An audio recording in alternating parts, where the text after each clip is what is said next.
noe svart det kommer skulle senere, så vil jeg egentlig spørre om neste uke og neste år. Og når hun lo fordi jeg sa var fin, så vil jeg egentlig spørre om neste måned og neste år. Og når hun svekte på hodet, og håret svekte mer, så håpte jeg jo egentlig at det var det som skulle til for at vi ble til. Og sammen fant ut av neste uke og neste år. Og hver gang hun lager en lyd, så kaster seg tilbake i tid.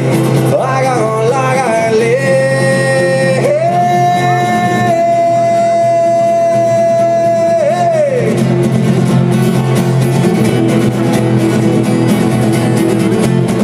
og hver gang hun ser inn i mitt vær, så klarer jeg ikke få fred og tenker på noe annet enn veien fram mot neste år. Og jeg er helt sikker på at alle rom lyses opp når hun entrer, og jeg blir dum når jeg tenker på neste år.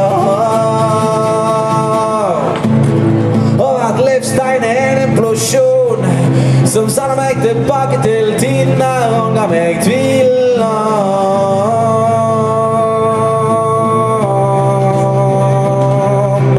neste uke og neste år,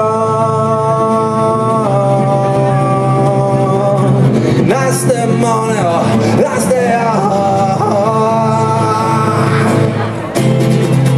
Og hver gang hun lager en lyd, så kaster seg